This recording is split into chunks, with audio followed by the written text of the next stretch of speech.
Ready start. अभिव्यक्ति की स्वतंत्रता प्रजातंत्र का सर्वप्रिय, सर्व स्वीकार्य और नागरिक का ऐसा मूल अधिकार है जिसका उपयोग सभी करना चाहते हैं। हर अधिकार के साथ कुछ कर्तव्य भी स्वतः उभरते हैं जिनका पालन करने में किसी भी नागरिक को कोई कठिनाई नहीं होनी चाहिए। इसमें केवल सभ्य और सुसंस्कृत व्यवहार की नहीं, भाषा की शालीनता और सामान्य शिष्टता बनाए रखने की अपेक्षा सम्मिलित है।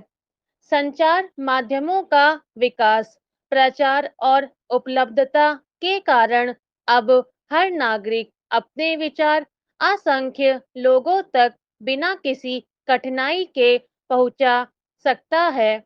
यह उस अभिव्यक्ति की गहराई, उपयोगिता और स्वीकार्यता पर निर्भर करता है कि वह कितने लोगों को प्रभावित कर सकता है। विज्ञान तकनीकी और संचार तकनीकी में परिश्रम पूर्वक किए गए अध्ययनों तथा मानव हित में उनके उपयोग की संभावनाओं पर गहन शोध और नवाचार के कारण यह सब संभव हुआ है। मगर इन उपलब्धियों का केवल सही उपयोग होता हो, ऐसा नहीं है। अफवाहें फैलाना, गलत जानकारी को स्वार्थवश बड़ी संख्या में लोगों तक पहुंचाना, हिंसा के लिए लोगों को उकसाना, असामाजिक तत्वों के लिए अत्यंत सरल कार्य हो गया है। अल्फ्रेड नोबल ने बारूद का आविष्कार किया, उसके कितने ही जनहित के उपयोग संभव थे और होते रहे हैं। मगर मनुष्य की प्रवृत्ति और प्रकृति दुरुपयोग की ओर संभवतः अधिक तेजी से चलती है।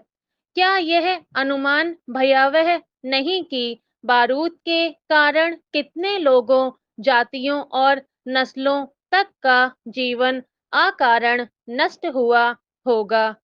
किस प्रकार उत्तर अमेरिका, ऑस्ट्रेलिया, न्यूजीलैंड जैसे अनेक देशों में वहां की लगभग पूरी जनसंख्या ही समाप्त कर दी गई।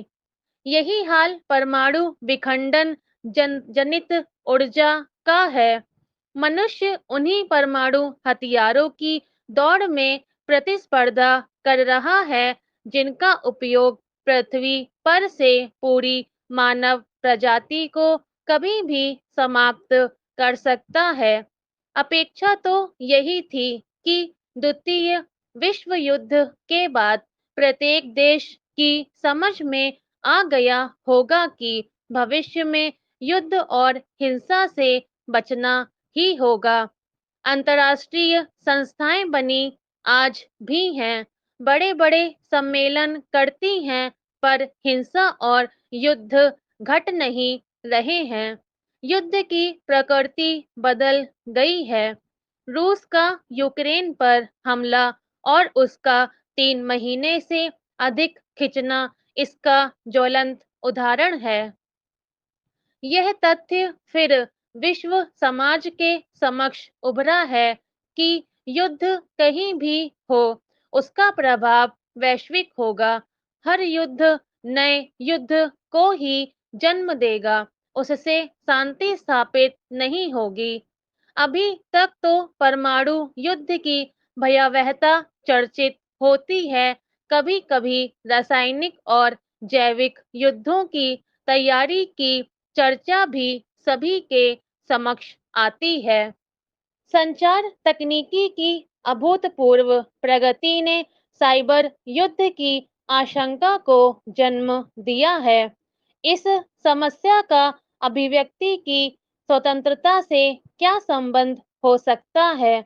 अगर विद्वत समाज ने सिविल सोसाइटी के साथ बिना किसी वैचारिक प्रतिबद्धता के अभिव्यक्ति की स्वतंत्रता का मुखर और शक्तिपूर्ण सदुपयोग किया होता, तो विश्व आज हिंसा, आशंका, अविश्वास और युद्ध की त्रासदियां नहीं झेल रहा होता।